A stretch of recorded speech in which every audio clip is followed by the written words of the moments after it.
When we talk about computers, computers understand a language just which is binary, which is ones and zeros. But for people like me and you, to write program using just two symbols, which is zeros and ones, is extremely difficult. So programming languages like C, C++, COBOL, Fortran, Java, Python, Basic, Pascal, and so on were invented. The advantage of programming languages or high level programming languages is you can write code in an English like language. But once you write a program, you need to understand or before you write a program, you need to understand that computers do not have common sense. They depend on us to give clear cut instructions. So we will deal with something called as syntax rules a little later, but for now just understand. Syntax rules you can think of as rules of grammar in English to form meaningful sentences. So say for example I say Raju is climbing the tree, it makes sense. But if I say the tree is climbing Raju, it does not make sense. Although it may be looking correct, but it's a meaningless sentence. So syntax rules specify what will be the structure of your code, what symbols or characters or alphabets or numbers you can use, what punctuation like semicolon, colon, full stop, where to use, how you can use it, and how to write a program which makes sense to a computer so that it can execute. Suppose I tell you go there, it's a meaningless command. But if I tell you go there or go to your school and meet your principal, that's a meaningful instruction. So computers depend upon meaningful guidance to get anything done. So we will be discussing the different types of programming languages which are used to write programs on a computer.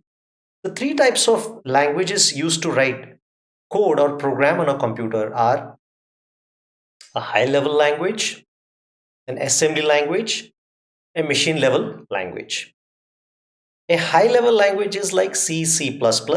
Assembly language, we will talk what it is and how it looks. Then we will talk about machine language, which is simply zeros and ones. A program written using just zeros and ones is referred to as machine language, and machine and assembly language are referred to as low level languages. So let's first try to understand what is a high level language very briefly. High level language is an English like language used to give instructions or commands to a computer to get things done. There are two types of high level languages. One is a general purpose high level language where you can use it for any kind of software application you are interested in. Examples of that could be C, Basic, Pascal, or so on. Examples of specific purpose high level languages could be COBOL, which stands for Common Business Oriented Language, which is mostly used to write applications for the business side. Fortran, which stands for Formula Translation, is used to write scientific and engineering application related programs. And C++, which you are studying, is related to it's used to write programs using an object oriented programming approach. Now, let's first try to understand what exactly is a machine language. A language in which a program consists of just two symbols, the symbols being either 1 or 0, known as binary digits or bits. When you write a program in machine language, you need to understand it is dependent on the hardware design or architecture of that particular machine. Say, for example, I write a program which runs on the AMD machine or an AMD processor based hardware. There is no guarantee it is going to run on an Intel based processor machine because the hardware design or architecture is different. What do you mean by hardware design and architecture? For example, the size of the registers in the CPU on one machine could be 16, on other machine could be 32. So the way you write code differs. For example, ADD could be the instruction on one machine whose code could be 1010. In another, the same instruction ADD, the code could be 1011. So obviously you can't take code from one machine and push it onto another machine. Let's take a look at a machine code. This is an imaginary code to add two numbers. So what I am doing here is using this particular instruction load, I am adding some data. So whatever is in this blue is referred to as the instruction or the opcode. So this is the operation instruction or the opcode, the item in the blue. This is the data item or address of the data item or location of the data item.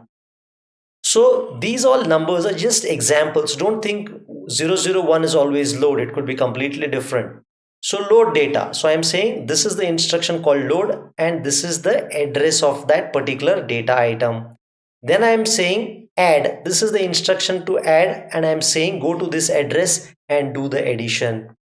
Now this is an instruction to say store. Store the result of that addition in this particular location. And finally, when you are done with this particular calculation, go ahead and stop. So if you see here, I have written a program using just ones and zeros. The first 4 bits are referred to as the opcode or the operation code. The next 8 bits represent the address or location of the data. This is just for an imaginary machine. Don't think this is for every machine or any machine. Now, the advantage of a machine language is it executes very fast, does not require any program or software to convert to a lower level language, because machine language is the only language the computer knows how to execute and run. But the challenge is it's extremely difficult to write because everything is simply ones and zeros. Instead of 001, if you had written 1001, it would mean something different and very hard to figure out where the error was. So it's extremely difficult to debug, maintain, and make changes to the code.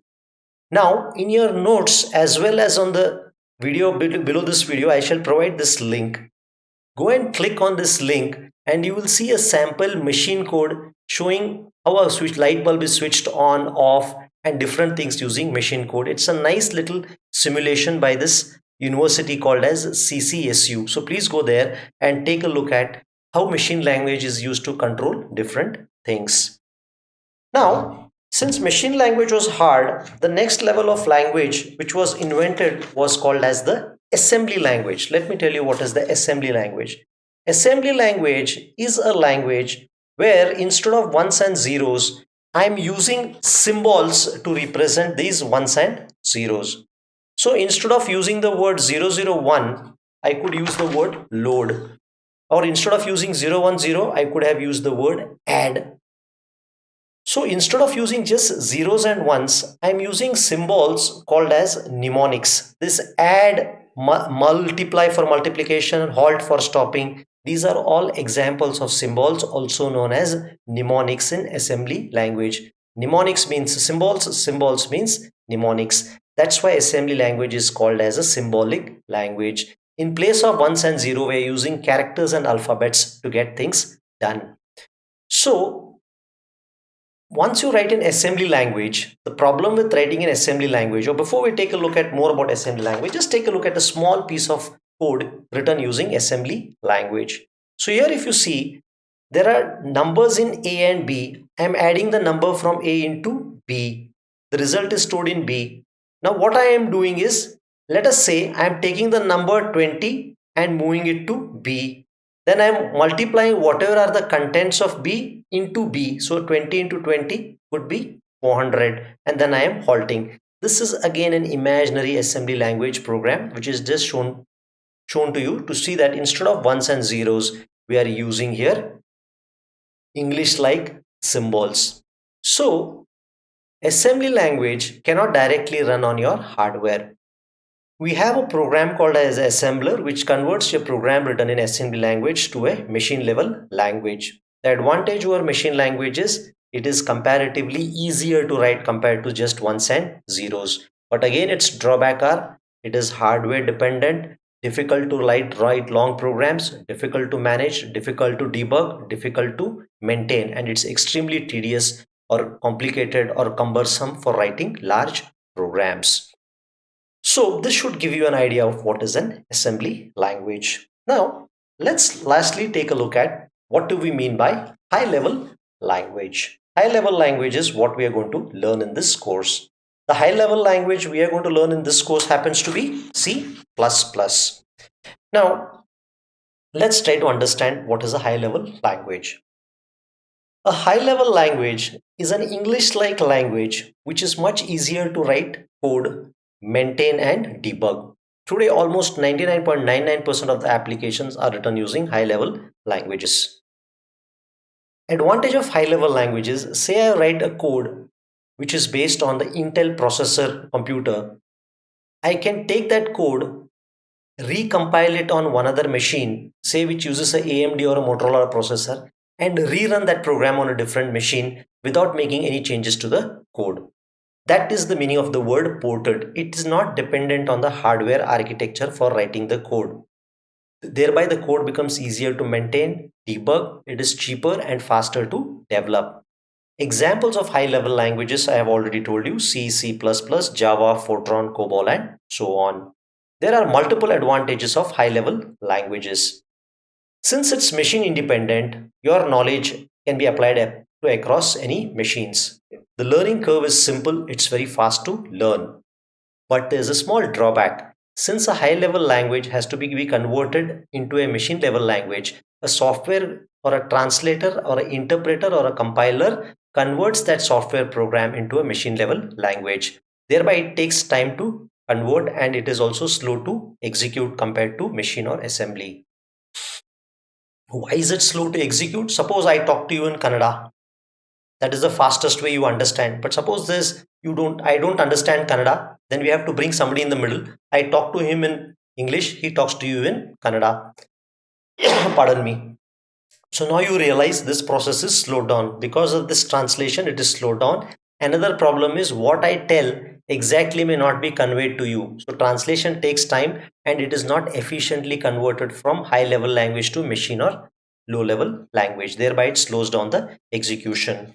Now the problem with high level languages, it consumes more memory and time because compiler occupies space in memory. Compiler takes time to convert your program, okay, and it also takes time to execute your program.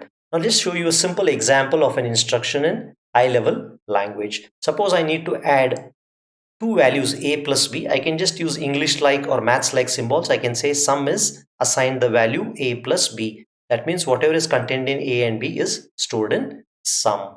So I hope you got a feel of what are the different types of languages a computer uses and what are the obvious advantages of high level language over the other types of language. In the next session, we'll try to talk about a little bit about what are the different types of translator programs which are used to convert assembly and high level languages to object or machine code.